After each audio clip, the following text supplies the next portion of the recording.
I asked my daughter why she was crying, and she looked at me with that hollow, small girl look and said, plain as a blade, "Dad's girlfriend just left." Those 6 words hit the kitchen like a thrown plate. They shattered the quiet of our morning. I remember exactly how her voice sounded, soft, broken, as if she'd swallowed glass. My coffee went cold in my hand. The toast burned in the toaster because I couldn't focus. For a moment, I didn't hear anything else, just the small, furious sound of my own heart trying to catch up. My name is Rosa, and I thought I had my life figured out. Married for 23 years, 2 kids, a house with olive trees in the backyard, a life of small certainties, who eats breakfast at what time, where the soccer cleats get left, the silly card my husband leaves for my birthday. Routine like glue, and then an afternoon when the glue peels off. Left? Where did she go? I asked, trying to keep my voice gentle. Moms always try gentleness first, then we get louder. You've seen it in videos. The soft approach, the sob stories, the shock. I didn't want to scare her more. She didn't say, Mia sniffed, wiping her face with the heel of her hand. She just packed a bag and went to the car, and Dad helped her with it. He kissed her on the cheek. He said, "I'll call you tonight." And then they drove away. Mama, she looked at me like she didn't care. The floor dropped, right there in the middle of the kitchen. She's 7, for God's sake. 7-year-olds don't get their hearts broken by social scripts. They get it when their father rearranges loyalties and leaves small people behind. I sat down so fast the chair screeched. "When did this happen?" I asked. "Just now," she whispered. She said sorry and told me to be brave.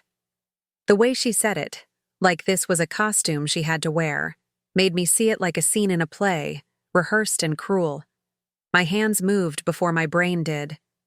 I went to the window and watched the street like someone who suddenly doesn't own the neighborhood anymore. No car, empty driveway. The mailbox swinging slowly in the breeze. Everything felt wrong. My mind raced through the usual stages. Denial. No way. Anger. And who does this?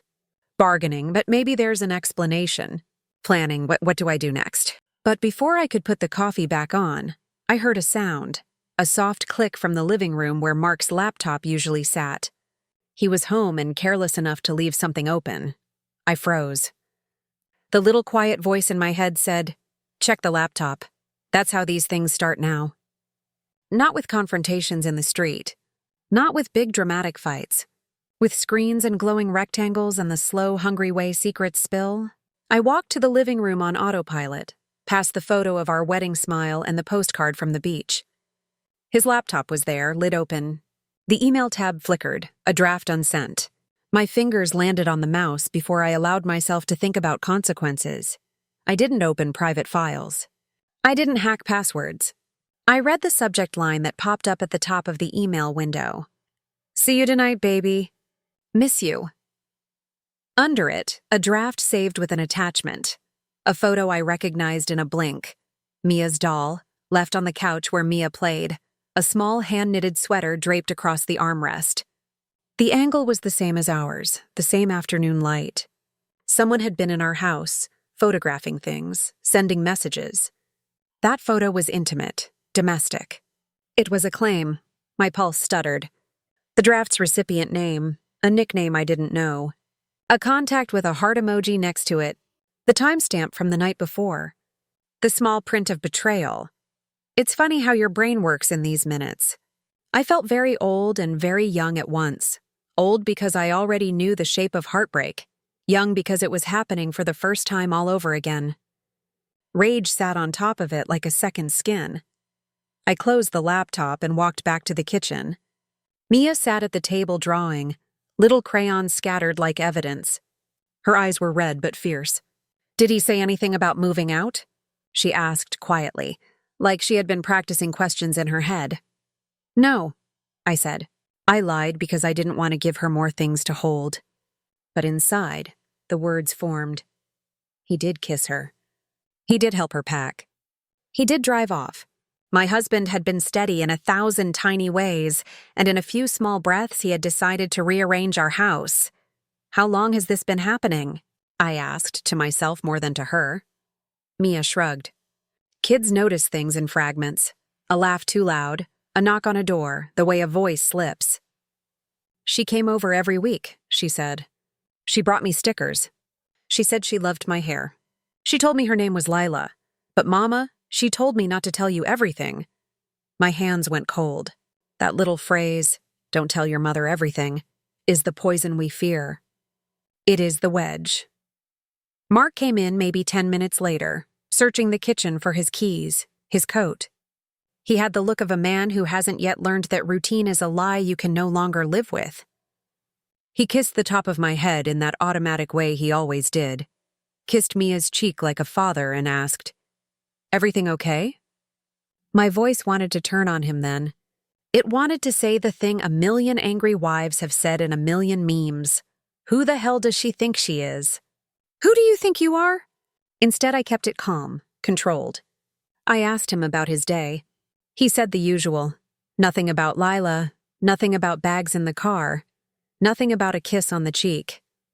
He must have thought I wasn't watching. But the draft on his laptop burned in my mind like a photograph. I forced a smile and made a plan I wouldn't have believed if someone told me yesterday that I'd be doing this. First, collect facts. Not wild accusations, not sob scenes. Facts that could be shown on paper and make a person's clever lies scatter. Second, protect Mia, because a child is the center and the adults are secondary. Third, confront with witnesses or leverage. Fourth, don't be baited. Mia watched me with a small, hopeful face and said, "Will she come back?" "No," I said softly, though I didn't know for sure. "But she might call. And if she calls, we'll answer with truth." That night, I sat at the kitchen table and made a list on a napkin. Photos. Drafts, times, receipts. Witness Margaret. Lawyer, find. Recorder, hidden toy. Talk to Mia, careful when asking about what she saw. It read like a war map written by someone who loved peace. I put the napkin away like armor. Later, after Mia fell asleep, I opened my phone. There was a missed call from Mark. One missed call, time-stamped right after he kissed Lila goodbye. A message from an unknown number. "I'm sorry. I didn't mean to hurt her." Another one minutes later. "He'll do what he wants.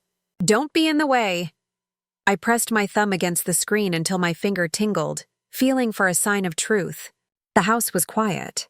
The olive tree's leaves whispered against the window. I knew in the gut-thud way you know the world has changed, that this is where the story starts. A little girl with wet cheeks, a suitcase in the car, and a man who thought he could divide his life without consequences. I folded the napkin and slid it into my pocket. Tomorrow I would start collecting proof. Tonight, I would pretend to sleep and memorize every detail. The sound of the car leaving, the direction it turned, the feel of betrayal warming like a fever through my chest. When I finally lay down, I told myself one line that tasted like iron. No more secrets. Not in my house. The next morning, the house looked the same, but nothing felt the same. The cereal bowls, the half-folded laundry on the couch, the mail stacked by the door, all of it mocked me with its normalcy. Mark moved around like any other day, humming while he buttered toast, scrolling his phone like the world was intact. But Mia wouldn't look at him. She kept her little head bent over her cereal, stirring it until the flakes turned soggy. When he reached over to pat her shoulder, she flinched. He noticed. His hand hung in the air for a beat, then dropped back. His face stayed neutral, but I saw the flicker of panic in his eyes. Children don't lie well, but they don't hide their truths well either. After he left for work, I told Mia to get dressed for school. Then I grabbed his laptop. My fingers shook as I opened it. The email draft from yesterday was gone, deleted. The trash bin was empty. He'd cleaned up after himself, but not well enough. I opened his browser history. At 11:43 p.m. last night, a login to an encrypted messaging site. At 11:47, a hotel booking downtown. And at 11:58, an online florist. I wrote the times down on my napkin map like they were coordinates in a war zone. When I dropped Mia at school, her teacher pulled me aside. She's been distracted, she said gently. Teary, she said something about a woman leaving. My chest clenched. Already the cracks were showing in her small world. I promised her teacher I'd handle it, then walked to the car with fire in my throat. This wasn't just about me anymore. My daughter was bleeding from wounds she didn't cause. I drove straight to Margaret's. My sister opened the door in her robe, coffee mug in hand. One look at my face and she set it down. Tell me. So I told her everything. The suitcase, the kiss, the draft email, the texts. By the time I finished, she looked ready to march to Mark's office and burn it down herself. 23 years, Rosa, she hissed. And he thinks he can pull this and get away with it? No, we are going to bury him with his own lies. I showed her the napkin list. She added her own notes. Check joint bank statements. Look for cash withdrawals. Track car mileage. Ask Mia about visits. Record them. Her cold efficiency steadied me. Margaret was always the fierce one. The one who made teachers apologize for bad grades. The one who kept receipts for everything. I realized then that I couldn't do this alone. That afternoon, I stopped at the drugstore and bought a tiny voice recorder. The kind shaped like a toy pen. I tucked it into Mia's crayon box. If Mark or Lila ever said something when they thought I wasn't listening, I'd have it. That night, when Mark came home, I watched him closer than I ever had. His smile was too wide. His hug lasted a beat too long, like he was trying to read me with his arms. At dinner, he asked Mia about school. She muttered one-word answers, pushing peas around her plate. When he tried to joke, she snapped, "Why don't you ask your girlfriend?" The fork clattered out of his hand. His face froze. "Excuse me?" he said softly, dangerously. Mia's lip trembled, but she didn't back down. "Lila. She said she loved my hair. She said not to tell Mommy." The room went dead quiet. My pulse slammed in my ears. Mark forced a laugh, but his eyes were sharp as razors. Kids imagine things. I leaned forward, my voice calm but cutting. Funny, because Mia doesn't usually imagine suitcases and lipstick kisses. His head whipped toward me. For a second, the mask slipped. I saw something raw, almost feral in his eyes. Then he smiled again, slow and fake. "You're tired," he said, stressed. "You're reading into things. We'll talk when the kids are asleep." But I didn't want to wait. I wanted to scream. Instead, I reached for my water and took a long sip, hiding my shaking hands. I'd promised myself collect evidence first. Don't let him bait me into a scene I can't prove later. When Mia went to bed, he followed me into the kitchen. His voice was low, dangerous. "What exactly do you think you know?" I met his eyes. "Enough." His smile didn't reach his eyes. "Careful, Rosa. Curiosity can be dangerous." I felt the warning settle like ice in my stomach, but I held his gaze. So can betrayal. We stood there, the hum of the refrigerator filling the silence between us. Then he grabbed his coat. "I'm going out," he muttered. No explanation, no apology. I watched his taillights vanish into the night. Then I went to Mia's room, tucked the recorder deeper into her crayon box, and kissed her forehead. "Don't worry, baby," I whispered, more to myself than to her. "Your mama's not blind anymore." Mark didn't come home that night. I lay awake in the dark, staring at the ceiling, counting the seconds. Every car passing outside made me tense. I kept waiting for the creak of the door, the whisper of his shoes on the hardwood. But the hours dragged on until dawn, and the house stayed silent. Mia woke up early, shuffled into my room in her pajamas, clutching her stuffed bear. "Did Daddy leave forever?" she asked in a tiny voice. My chest cracked. "No, sweetheart," I whispered, pulling her into bed beside me. "He just needed time." The lie tasted bitter, but what else could I give her? The truth was poison. By 7 a.m., I was pacing the kitchen with coffee gone cold again. My phone buzzed. A text from him. "Don't wait up for me. Busy with work." Work. At 6 in the morning. I laughed out loud, bitter and sharp. He wasn't even trying anymore. I called Margaret. She answered on the first ring. "Tell me." He didn't come home. "Good," she said flatly. "Gives us time." She drove over within the hour, armed with a tote bag full of folders. "Joint accounts," she announced, slamming them on the table. I pulled the last 6 months of bank statements. I flipped through them with trembling hands. At first glance, they looked normal: groceries, utilities, school fees.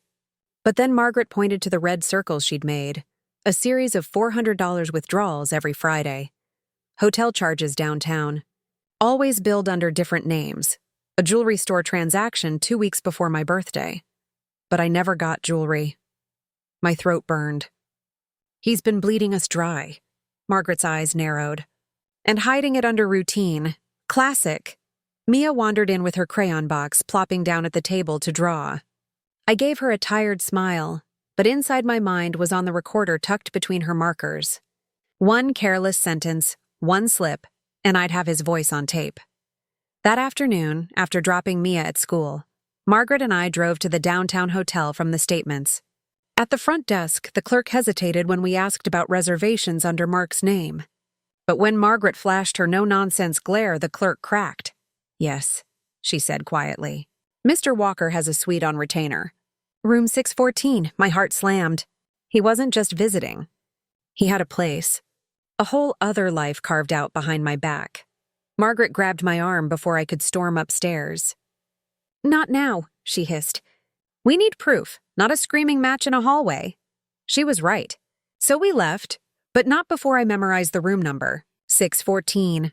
It burned in my brain. That evening, when Mark finally walked through the door, his tie loosened, his eyes tired, I felt like I was looking at a stranger wearing my husband's skin. Mia ran to him instinctively, then stopped halfway. She glanced at me, unsure. My heart broke at the hesitation in her small body. He noticed. His jaw tightened. At dinner, he tried to smooth things over. "Long day," he said lightly. "Sorry if I worried you." I set my fork down. "At the hotel." His head snapped up. "What?" "Room 614, I said evenly, watching his face. For the briefest flicker, panic flashed in his eyes. Then he laughed. "Paranoid much?" "I had a client meeting every Friday." Margaret cut in from her seat beside me. I'd invited her under the pretense of family dinner. He glared at her. "Why is she here?" "Because I want witnesses now," I said. My voice was calm, but my insides shook. The tension crackled. Then Mia spoke, her little voice cutting through like a blade. "Daddy, why did Lila tell me not to tell Mommy?"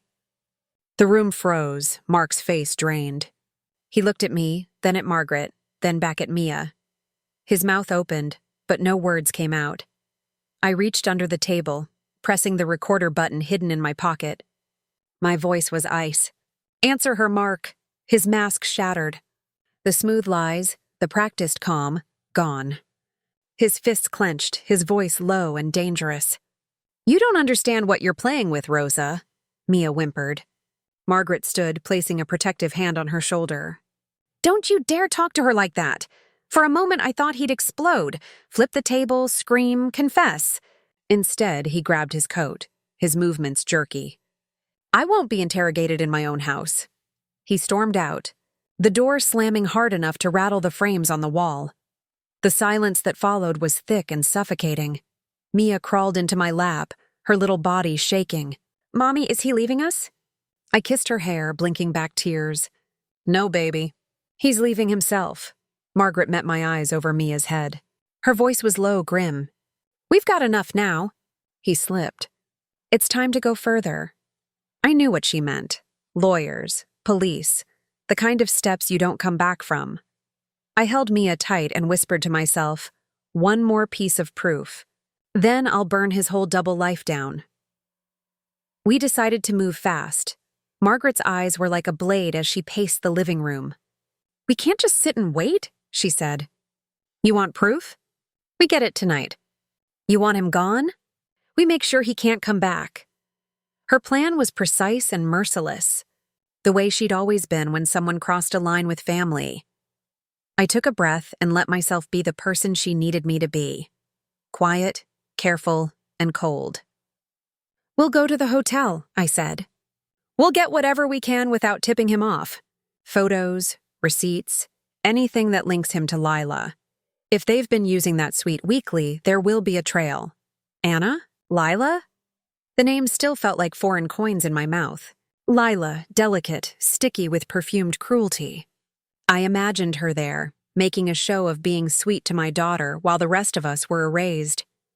Margaret drove. She knew the city like the back of her hand, the shortcuts, the employee entrances, the corners where security cameras had blind spots. We parked 2 blocks away and walked, heads down like ordinary women who had business downtown. My phone vibrated in my pocket, a message from an unknown number. I didn't open it. I didn't want whatever game he was playing to rattle me now. The hotel lobby smelled of lemon cleaner and cheap cologne. Friday night glittered with couples and business travelers, the kind of place lovers used because it looked respectable. Room 614 was on the 6th floor. We rode the elevator quietly, our reflection like 2 ghosts in the mirrored wall. "Be calm," Margaret whispered. "If security stops us, tell them you're looking for a friend. Keep it simple." Her voice was steady, the steel under my ribs. A harried clerk at the front desk looked up when we walked through. I smiled like a woman who belonged. "We'd like to check a reservation," I said. "Under Walker, room 614. My voice did not tremble. The clerk's face hardened. "I can't release guest info without ID," he said. "It's policy?" Margaret shifted her weight and fixed him with a stare. "We're family. It's an emergency. Our daughter's been upset. Could you at least tell us if he's checked in tonight?" He hesitated, the first crack. "Room 614 is occupied, ma'am, and Mr. Walker is listed as the guest." The words hit. He was here. He'd come back. My throat closed like a fist. "May I see the door, then?" I asked, careful, casual. "Just to make sure she's okay." "I'll be quick." Security frowned, then offered a keycard to a younger man who walked us down the corridor. The carpet muffled our footsteps. Door 614 loomed bland and impersonal. The attendant knocked politely and announced, "Housekeeping." He lied smoothly. The door opened a sliver and we saw him. Mark, moving like a man who'd been caught mid-something. His hair was tossed, his face a shade paler than usual. He blinked as if waking. For a second he didn't register us. Then his eyes found mine and froze. The flash of recognition passed across his face like lightning. "June," he said, my name. And there was 100 meanings behind it. I stepped forward because hesitation felt worse than action. The attendant hovered politely, uncomfortable, and then backed away, leaving us in the doorway like actors in a small private storm. "You shouldn't be here," Mark said, the control in his voice fraying. "No," I said. "You shouldn't. But here we are." My words were small, sharp like broken glass. He moved to shut the door, but Margaret slipped inside before he could. The room smelled of hotel soap and the perfume I'd smelled in our kitchen. A purse lay on the chair, a lipstick tube uncapped. A silk scarf, my daughter's stickers, Mia's little belongings. That damn photo I'd seen on his laptop felt real in the room's light. "You made a mess," I said. "Of this family. Of our daughter." My voice did not shake. He laughed, that brittle laugh he used when he was trying to charm his way out of trouble. "It's not what you think." "How many times haven't I heard that?" Margaret snapped. "The receipts say every Friday. The phone records say every Friday. You spend our money on this fantasy while our bills get paid late." He reached toward me in that pathetic attempt to placate. "June, please. Not here, not here." The audacity. Not here when my child was crying and I'd found drafts and messages in a suitcase. I pulled out my phone and, hands steady now, snapped a dozen photos. Of the lipstick, the scarf, the receipt peeking from under the pillow. Margaret recorded the scene on her phone, quiet and professional. If this was going to be done, we would do it clean. Then Mark's voice dropped, dangerous.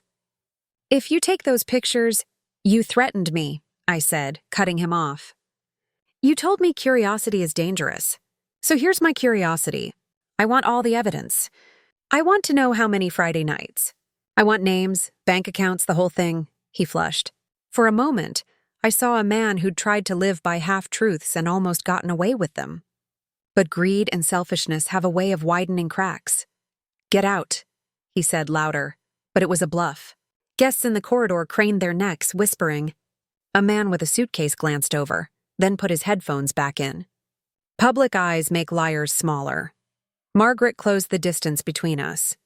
We're not leaving until you answer, she said. You leave all the receipts or we call the police. You don't get to play both lives. He looked at the phone in my hand, then at the purse on the chair, then at Mia's crayon drawing taped to the dresser, drawn earlier this month, the three of us holding hands under a sun. The image stabbed him with a truth his dollar signs couldn't buy. His shoulders slumped. For the first time, he looked defeated. You'll ruin us, he said. You'll ruin everything. We'll save what's worth saving, I replied. My voice was ice. Not your lies. He walked to the minibar, fumbled with the drawer, and pulled out a stack of room receipts. Then, like a man trying to order his life back into place, he tore them one by one. A pathetic, fumbling attempt at erasing himself. Margaret reached for the receipts, snatching them away before he could destroy them. She spun and handed them to me. Photographed, she said. Filed. Safe. For a long second we stood like that, 3 people in a quiet, perfumed room. The city hummed outside, unaware of the small domestic war happening in Corridor 614. I looked at Mark, at the man I'd loved and trusted and built a life with. The betrayal had the shape of 1,000 small cuts, but here, in this hotel room lit by cheap lamps, it had the face of one man making terrible choices. Call your lawyer, I said softly, and our daughter deserves the truth. He didn't argue. He didn't fight back. He simply looked away, as if words were the last refuge for a man who'd already lost everything. We left the room with receipts, photos, and the heavy feeling of a life unstitched. The night air hit us like a benediction and a threat at the same time. Back in the car, Margaret's hand found mine. We've got what we need for now, she said. Tomorrow, we take it to someone who can make it count. I drove home slowly, the city lights swimming like promises I didn't want to believe. Mia slept in her bed. In the dark house, I laid the receipts on the kitchen table like offerings and looked at the small crayon sun with a fiercer love than I'd felt in years. This war had begun. I would not be the casualty. I would be the witness, the recorder, the woman who saved her child from the lies of grown people. The house was still when I woke, but my mind wasn't. I hadn't really slept. I'd drifted in and out, images of room 614 flashing behind my eyelids, the lipstick, the scarf, the receipts Mark had tried to shred. I padded into the kitchen barefoot, the morning light spilling across the table where I'd left the evidence. It looked so out of place in the calm of our home. Glossy photos of cheap romance, crumpled receipts, proof that the man I'd trusted had built himself another world. Mia wandered in, her hair sticking up in little tufts, her stuffed bear dragging behind her. She rubbed her eyes and looked at me, then at the pile of papers. "Mommy," she whispered, "is Daddy in trouble?" I swallowed the lump in my throat and pulled her into my lap. "Daddy made some mistakes," I said carefully. "But you don't have to worry. Mommy's here. Aunt Margaret's here. You're safe." Her small arms wrapped tight around my neck. I don't want him to leave. My heart cracked at the simplicity of her wish. Children don't care about loyalty or betrayal. They care about the shape of their family. "I know, baby," I whispered. "But sometimes grown-ups break things, and we have to be strong enough to fix them." Later that morning, Margaret showed up again, sharp, dressed, ready for war. She dropped a folder on the table. "I've got us a name," she said. "Family lawyer, discreet. He's handled cases uglier than this." I stared at the folder like it was a cliff's edge. Once I opened it, there would be no going back. But wasn't I already halfway over? Before I could answer, my phone buzzed. An unknown number again. I almost ignored it, but something made me swipe it open. Message: "Don't drag her into this. She doesn't deserve it." My blood ran cold. Not Mark. "Lila," I showed Margaret. She snatched the phone from my hand, her jaw tightening. "She's nervous." "That means leverage," I typed back with trembling fingers. "Then stay away from my daughter." Seconds later, the reply. I didn't want her involved, he insisted. He told me it was normal. I stared at the words until the letters blurred. He insisted. He told me it was normal. A sickness crawled up my spine. This wasn't just betrayal. This was manipulation. Of her, of Mia, of anyone who got close. Margaret slammed her palm on the table. We need to meet her. Meet her? My voice cracked. Yes, she said firmly. Face to face. If she's already cracking, she'll give us more than Mark ever will. And we'll get her on record. I hesitated, but she was right.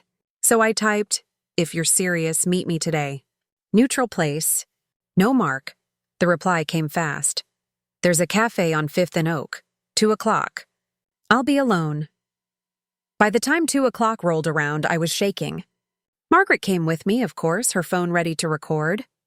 The cafe was small, quiet, with chipped mugs and the smell of burnt espresso. And there she was, Lila.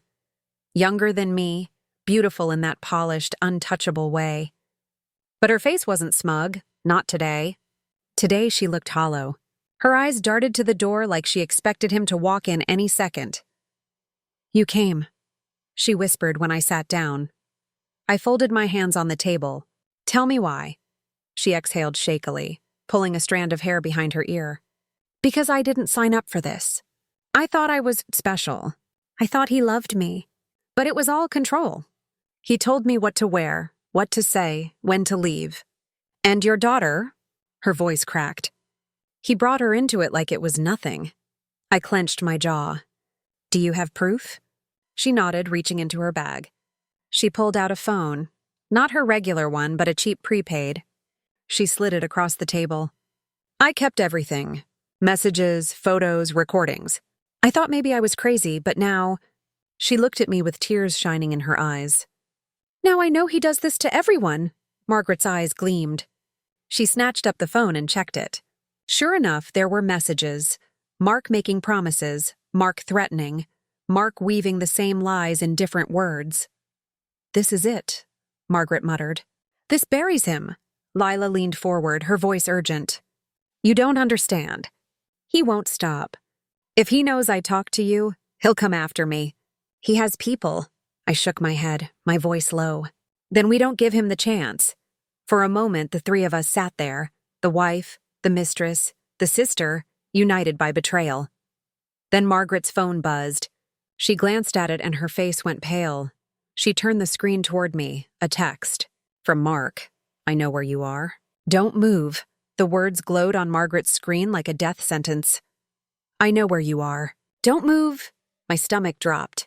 I glanced toward the cafe door, half expecting him to stride in at that very moment, his shadow filling the room. Lila's hand flew to her mouth.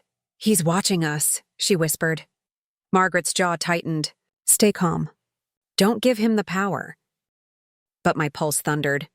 Every person in that cafe suddenly looked suspicious. The man hunched over a laptop, the woman sipping tea by the window, even the barista cleaning the counter. Was one of them his friend? Was someone snapping photos, feeding him updates? I leaned close, my voice shaking. We have to leave, now. Margaret shook her head. No, we can't bolt. That's exactly what he wants. He's trying to scare us into running so he knows he's in control. Her logic was sound, but my body screamed to grab Mia, grab everything, and disappear. Lila's eyes darted to the window. If he finds me here... She trailed off, panic in her voice. I gripped her hand across the table. You're not alone anymore. He doesn't get to scare you into silence. Margaret slid Lila's burner phone into her purse. We've got enough to hurt him now. The trick is getting out of here without him knowing what we have. Another buzz. Another message from Mark, last chance. Walk outside, alone. My throat tightened. He thought he still had me. Still had the obedient wife who would follow orders. For a second, I imagined doing it. Stepping outside, letting him hiss in my ear, playing his game. But then Mia's face flashed in my mind. The way she flinched when he touched her shoulder. The way she whispered, Is Daddy in trouble? No, I wouldn't play anymore. I typed back, hands steady. Not this time. Margaret's eyes widened, but she nodded. Good, don't show fear. We stayed put for 10 long minutes. Nothing happened. No door slamming open, no shadow falling across our table. Whoever was watching, they didn't move. Finally, Margaret stood. We leave together. Heads high, straight to the car. So we did. I half expected to see his sedan parked out front, but the street was quiet. Still, my skin prickled with the certainty of being watched. In the car, Lila's voice shook. You don't know him like I do. He won't just let this go. He'll come after all of us. Margaret's hands were firm on the wheel. Then we go to Harris, Detective Harris, the one she'd mentioned before, a friend of a friend, someone who handled messes like this. We drove straight to the precinct, my heart racing the whole way. Harris met us in a back office, his tie loose, his face lined with suspicion. Margaret handed him the burner phone and the photos we'd taken from the hotel. He flipped through them, his brows knitting tighter with each one. Finally, he exhaled. You weren't exaggerating. This isn't just infidelity. This is a pattern. Manipulation, coercion, maybe even fraud if he's been using family money for this. Lila hugged herself, whispering, He said I was the only one. He promised. Harris cut her off gently. That's how men like him work. They promise everything, give nothing, and leave destruction behind. But you three? He tapped the folder. You might have just given me the hammer to crack this wide open. I leaned forward, my voice urgent. Then protect us, please. My daughter, she's already in the middle of this. Harris nodded. I'll put in for a protective watch on your house. But I'll warn you, men like Mark don't go down quietly. He'll push back. He'll make threats. He'll try to scare you into silence. Don't give him that satisfaction. Margaret's hand found mine under the table. We won't, she said. For the first time in days, I felt a spark of safety. A plan. A path forward. But as we left the precinct, my phone buzzed one more time.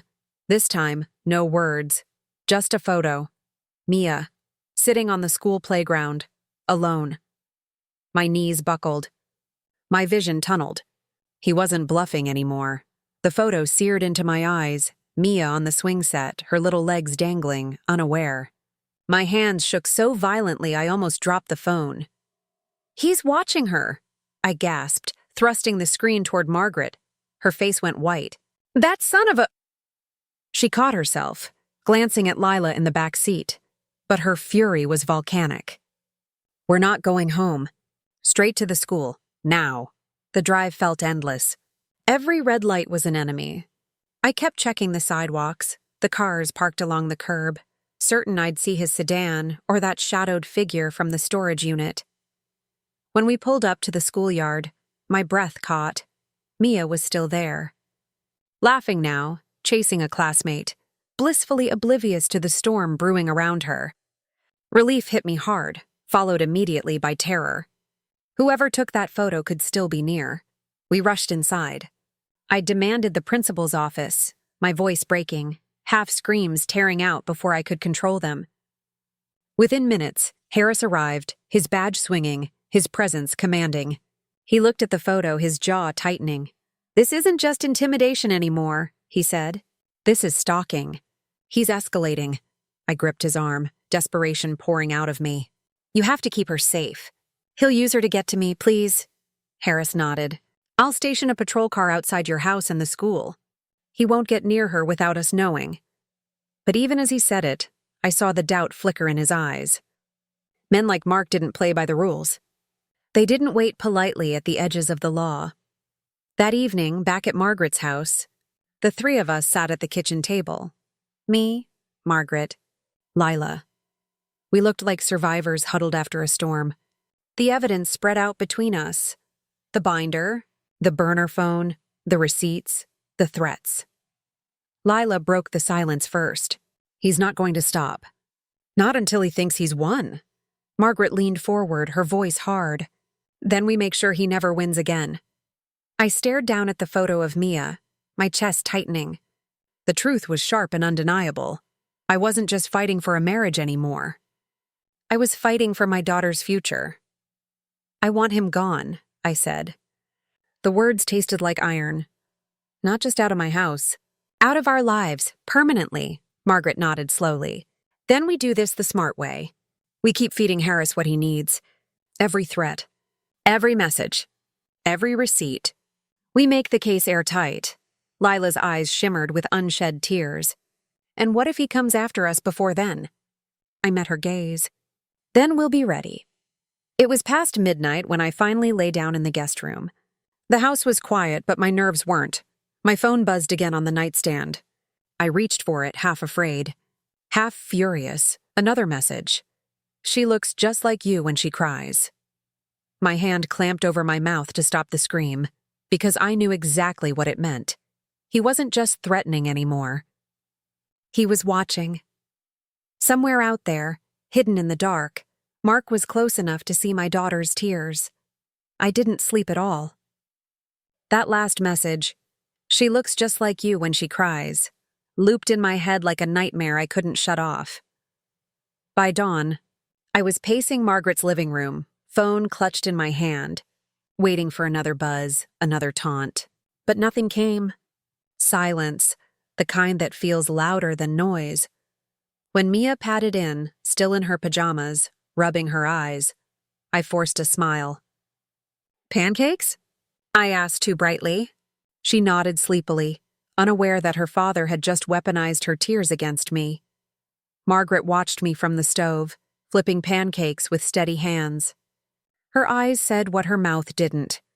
We can't keep living like this. By mid-morning, Detective Harris showed up. His expression was grim as he spread papers across the table. Phone records, surveillance requests, police reports. "We've traced some of the threats," he said. Most came from burner phones. Hard to pin down, but one was sent from a tower less than half a mile from the school. My stomach clenched. So he was there. Harris nodded. "He's bold, too bold." "Which means he's scared. He knows we're closing in." Margaret leaned forward. "What's our next move?" Harris hesitated, then looked at me. "We need bait. Something that will force him to reveal himself. He won't stop hiding behind shadows unless he thinks he has the upper hand." My skin prickled. "Bait? You mean me?"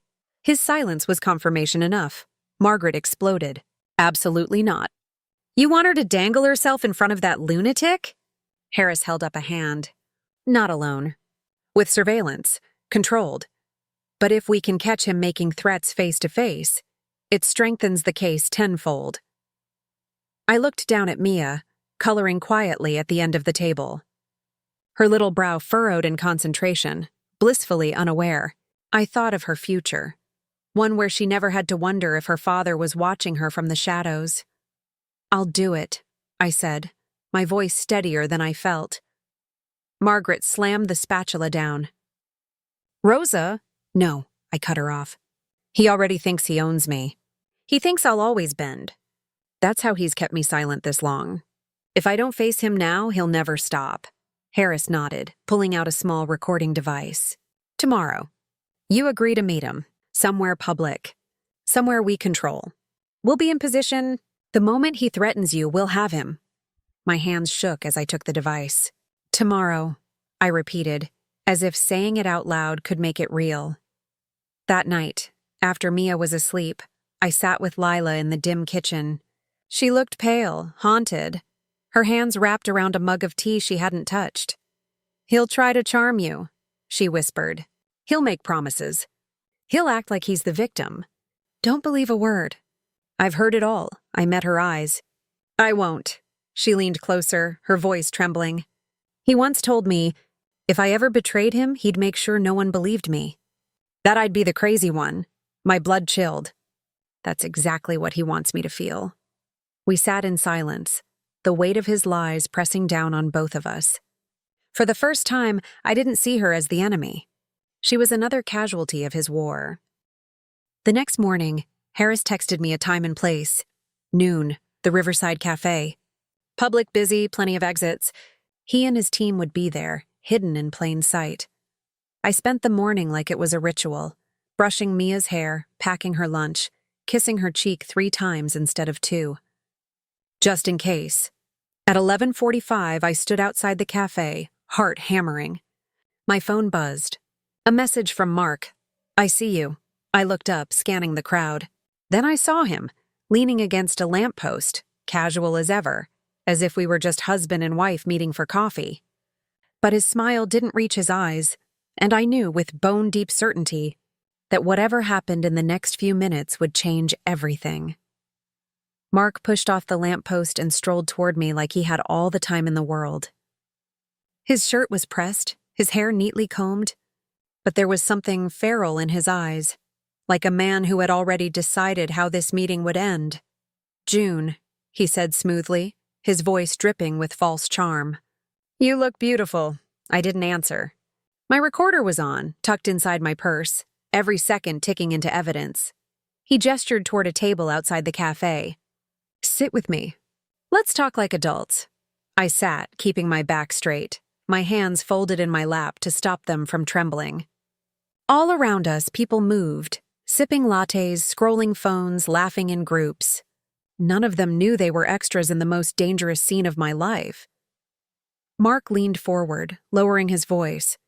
"You've embarrassed me, June, dragging my sister-in-law into this, involving strangers. It's childish."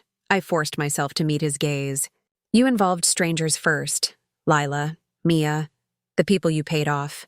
His smile faltered for a second before snapping back into place.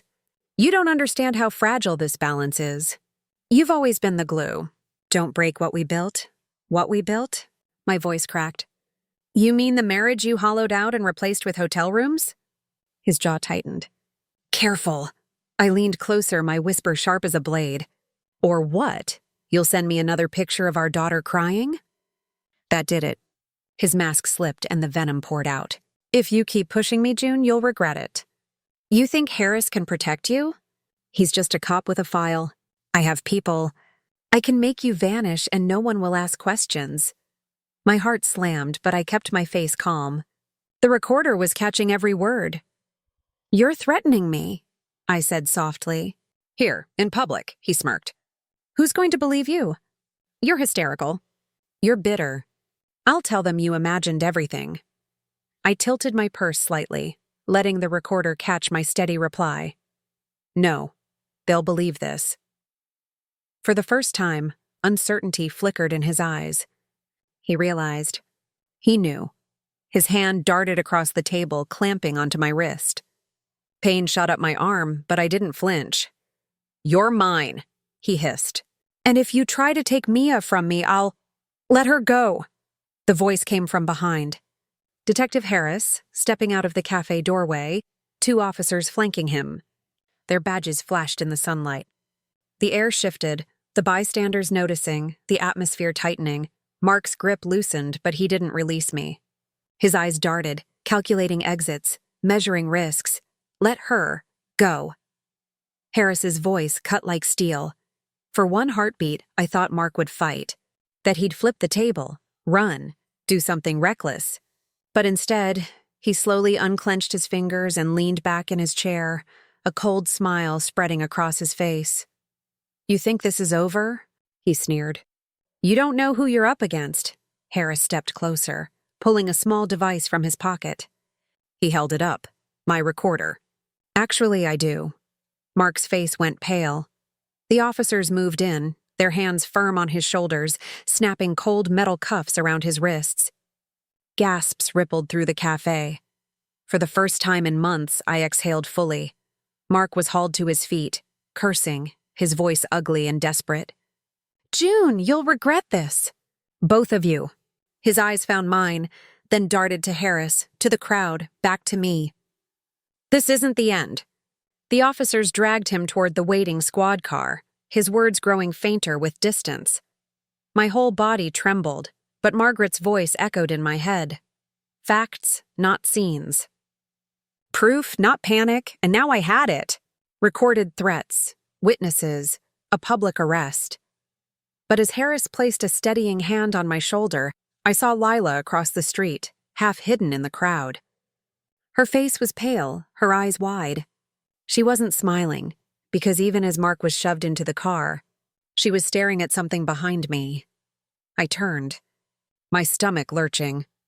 Another man stood watching from the corner, tall, broad-shouldered, unfamiliar. His gaze locked on me for one chilling second before he slipped into a black sedan and drove away. Harris followed my stare, his expression grim. Who the hell was that? And in that instant I knew. Mark wasn't bluffing when he said he had people. This wasn't the end. It was only the beginning.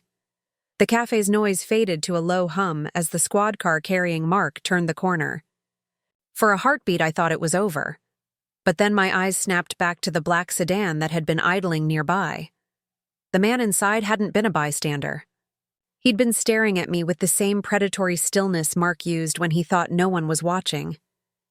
When he slipped the car into gear and vanished, my stomach knotted with a fresh kind of dread. Harris saw my face change. You recognize him? I shook my head. No, but he's his type. Big, silent, watching. Harris muttered a curse under his breath. We'll run the plates. He walked me to his car, Margaret and Lila hurrying to keep up. The crowd at the cafe parted around us, phones still held high, capturing what they thought was the climax of a domestic scandal. But I knew better. It wasn't the ending. It was the intermission.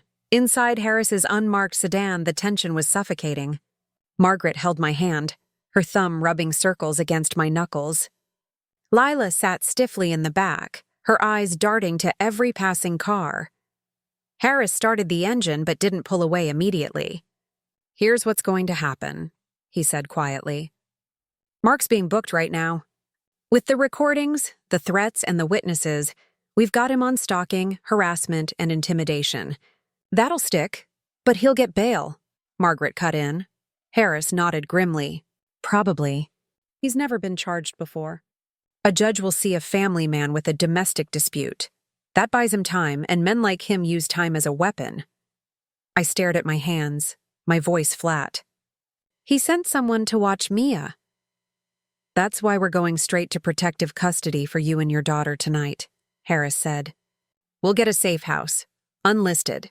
No one but my unit will know where you are. Lila's voice cracked. What about me? Harris glanced at her.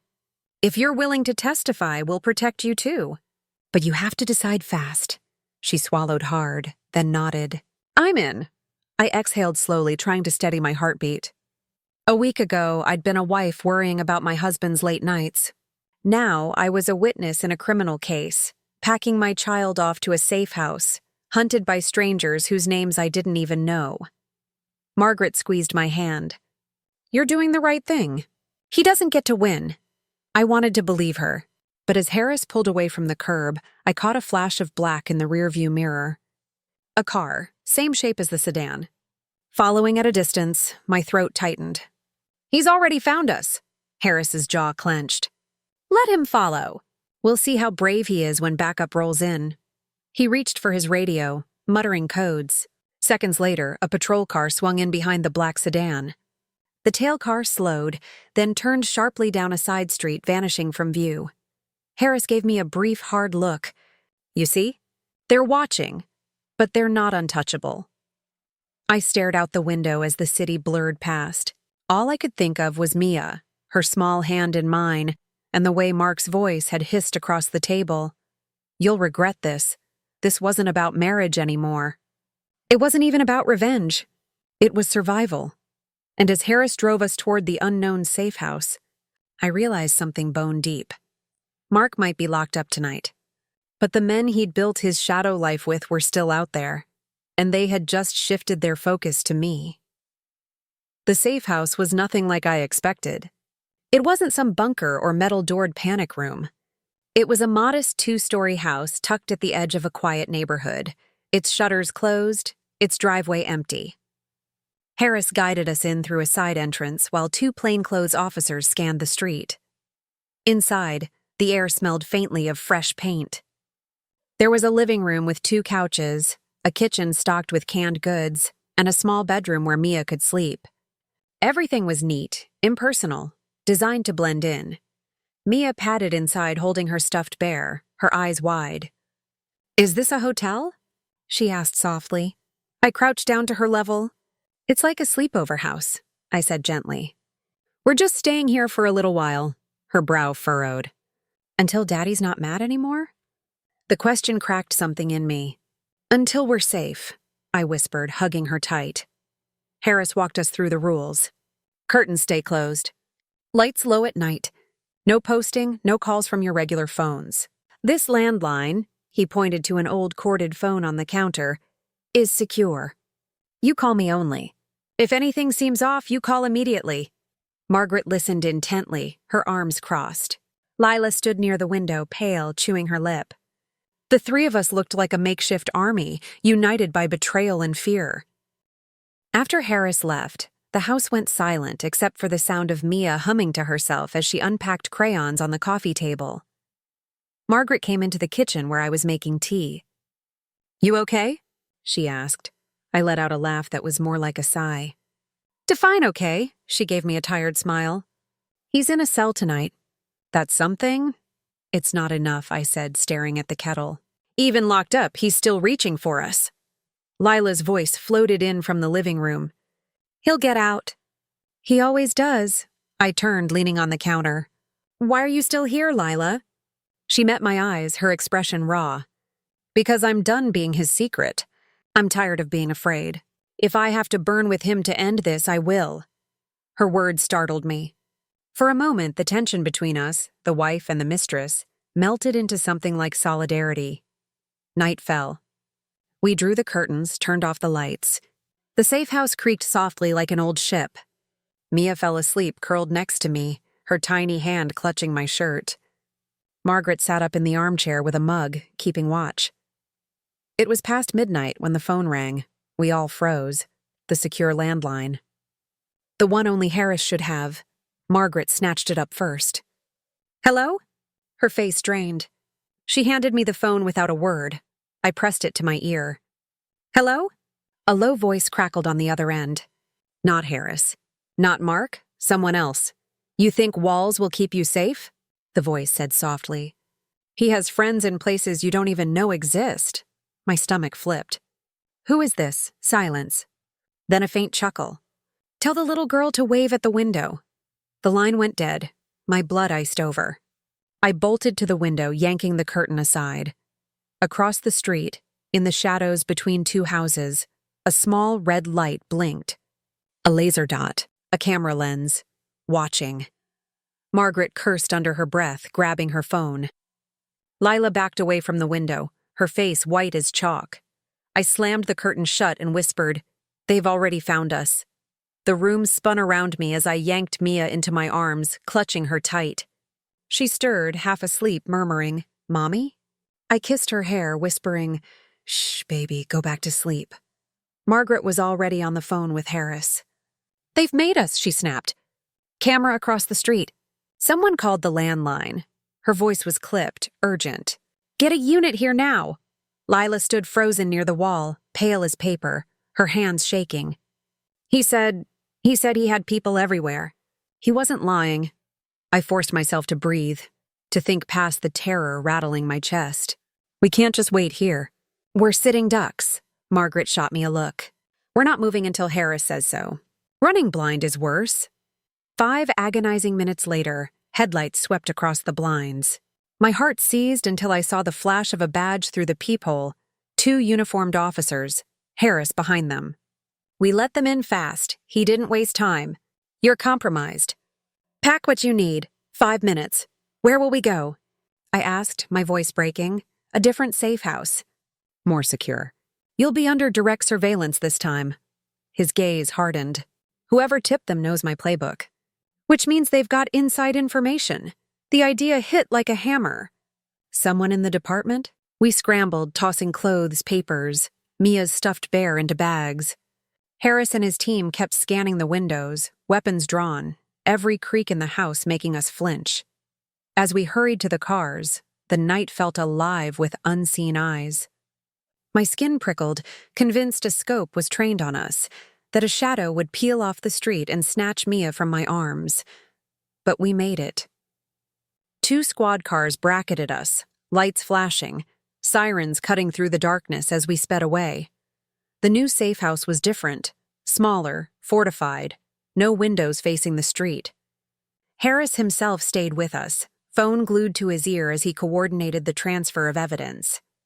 By 3 a.m., Mia was asleep again in the makeshift bedroom. Margaret sat stiff on the couch, her eyes bloodshot. Lila hovered near the corner, wringing her hands. I finally broke the silence. This won't stop until he's gone. Not arrested, gone. Lila looked at me sharply. Do you mean... I held her gaze. If the law can't cage him, then someone has to make sure he can't hurt us anymore. Margaret straightened. Rosa, no, I said firmly. I'm not naive anymore.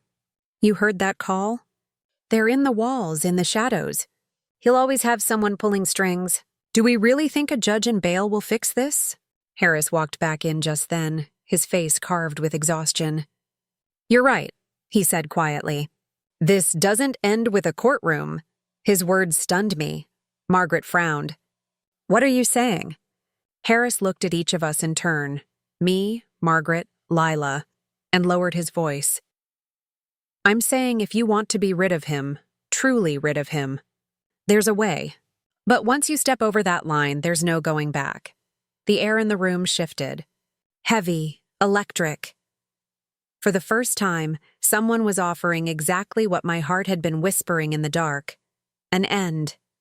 The silence after Harris's words felt thick enough to choke on. Margaret was the first to break it.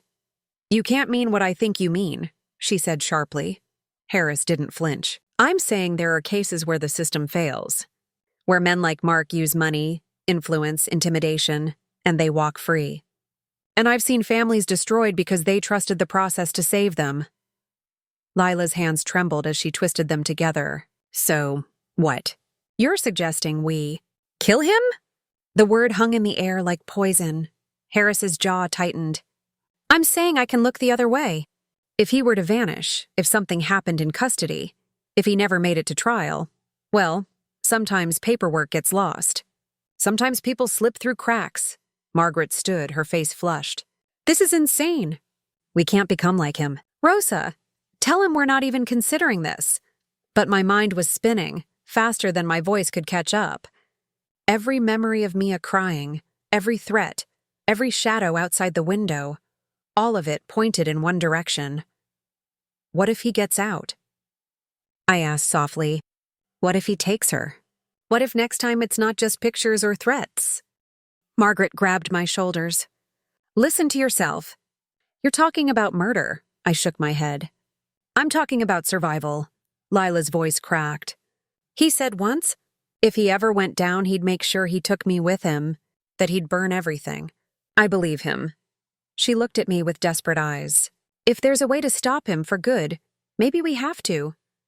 The room fractured into whispers, arguments, half-breathed confessions. Harris finally cut through. You don't have to decide now, but soon. He's already working the system for bail. By tomorrow, he could be out. And once he's out, I can't promise to keep you safe. Margaret paced the room, her hands on her temples. This is madness. We should be doubling down on evidence, not plotting. She trailed off, unable to finish, but Lila's whisper slid into the silence. I'll do it. We all turned. She stood pale but steady, her chin lifted. He ruined me. He used me, lied to me, threatened me. I've been his shadow for years and I'm done. If this is the only way, I'll end it. My chest tightened. No, he'll twist it even from the grave. He'll make sure you take the fall. Margaret looked between us, her face caught between fury and fear. This isn't a game you can win. Even if you kill him, the men watching us, the one in the sedan, they won't just vanish. Harris leaned against the wall, arms crossed. They're hired loyalty. Without him, they scatter. He's the center of the web. Cut the center. The web collapses. The weight of the choice pressed down on me like a vice. I looked at Mia, asleep in the next room, breathing softly, clutching her stuffed bear. I thought of Mark's message. She looks just like you when she cries. And I knew, deep in my bones, that there would never be peace as long as he breathed. I lifted my eyes to Harris. My voice didn't shake. Tell me how. Harris studied me for a long moment, his expression unreadable. Then he exhaled, slow and deliberate. Once you cross this line, Rosa, there's no turning back. Do you understand that? I nodded. I understood it the second I saw him threaten our daughter. Margaret shook her head violently. No, absolutely not. Rosa, you're letting fear turn you into something you're not. But Lila's eyes locked on mine. Tell us what to do. Harris lowered his voice. He's still in holding tonight. Tomorrow, bail hearing. If he walks, he'll come straight for you. We all know it. But if he doesn't make it to the hearing... His words trailed off, leaving the implication hanging.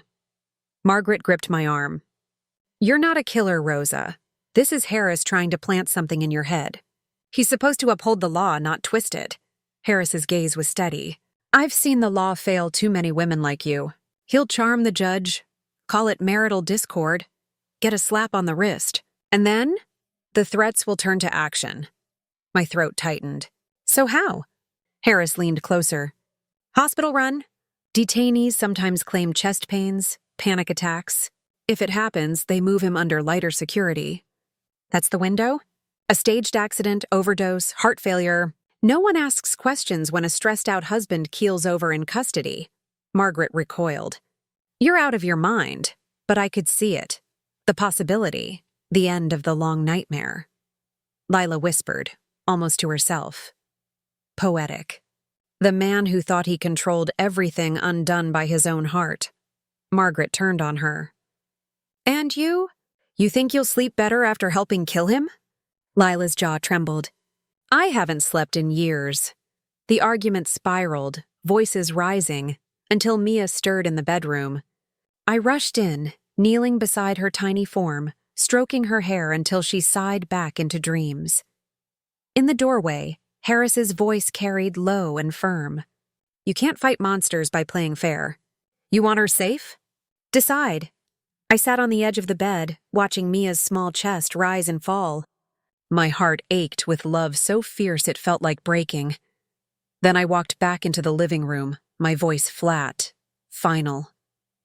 If this is the only way to end it, then we end it. Margaret looked stricken. Rosa? I turned to her, tears hot in my eyes. I've lived as his wife, his victim, his shadow. No more. If I have to bury him myself to protect her, I will. Harris gave a single nod. Then tomorrow we set the plan. Lila's lips curved into a bitter smile. Tomorrow the spider meets his own web. The room fell silent, heavy with the gravity of what we'd agreed. And in that silence, I realized the Rosa who once begged her husband for scraps of truth no longer existed. The woman standing in her place was preparing for blood. Morning came like a hammer. I barely slept, every hour ticking closer to the hearing, closer to the moment where Mark might walk free. Harris laid the plan out over stale coffee at the kitchen table. The transfer van leaves the precinct at 9:15, 2 officers, routine run. He'll fake chest pains, he's done it before. They'll take him to County General. That's where it happens. Margaret sat stiff, her face carved from stone. She refused to meet my eyes. Lila leaned forward, her hands clenched, pale but resolute. I asked the question no one wanted to. And then what? Harris didn't blink. A dose. Fast. Undetectable. Heart failure on the record. Case closed. No trial. No bail. No more threats. Margaret slammed her mug down. Listen to yourselves. You're planning a murder over breakfast. I turned on her, my voice sharper than I'd ever heard it. It's not murder. It's survival. If we let him out, he won't stop until one of us is in the ground. Me, Lila, maybe even Mia. Do you want that? Her lip trembled, but she said nothing. By 9:30, Harris's phone buzzed. He listened, nodded, then looked at me. He's en route to county. This is it. The hours blurred. We drove in silence, the city rushing past. My pulse hammered with every street we crossed. At the hospital, Harris led us through a side entrance. His badge and quiet authority opened doors without question. We stopped in a narrow hallway, sterile walls humming with fluorescent light. He's in room 212, Harris said quietly. 2 guards outside. They'll step away for a smoke at 10 sharp. You'll have 5 minutes. My mouth went dry. Me? He looked me dead in the eye. It has to be you, his wife. No one questions a wife saying goodbye. No one suspects. Margaret grabbed my arm. Rosa, you can't. I pulled away. I have to. The hallway stretched like a tunnel as I walked toward room 212. The door loomed, heavy, final. Inside, Mark lay on the bed, pale but smirking, as if he knew I'd come. June, he crooned. Finally? Come to your senses? I stepped closer, my hand slipping into my purse, brushing the small vial Harris had pressed into my palm. He leaned back, smug. You can't live without me. You know that. All this noise, the cops, your sister, that pathetic girl, it's all theater. You and me, we're forever. I stared at him, my heart hammering, my fingers trembling around the vial. Mia's face flashed in my mind, her laughter, her tears, her tiny voice asking, "Is Daddy in trouble?" I uncapped the vial, Mark's smirk faltered. What's that? My voice was steady. The end. I poured it into his water glass, held it out to him. His arrogance returned in a flash. He took it, downed it, never believing I could betray him. Minutes later, his breaths grew ragged. His face twisted in confusion, then panic. His hand clawed at the sheet, reaching for me. I leaned close, my whisper sharp as a blade. You don't own me anymore. His eyes bulged. His lips moved soundlessly, and then nothing. Silence. I stood there, staring at the man who had once been my husband. Now just a husk. Margaret's voice broke behind me. Rosa, what did you do? I turned, my tears hot but my spine unbroken. I ended it. Harris stepped forward, pulled the curtain shut, and spoke low. It never happened. Heart failure. Stress-induced. That's the report. Lila exhaled, her whole body shaking. He's really gone. For the first time in months, I felt air in my lungs. Real, clean air. But as we walked out of the hospital, hand in hand, I saw a familiar black sedan idling across the street. A new pair of eyes watching. Waiting. Because monsters don't die with one man. They live in the shadows he leaves behind, and I knew this was only the end of his story. Mine was still being written.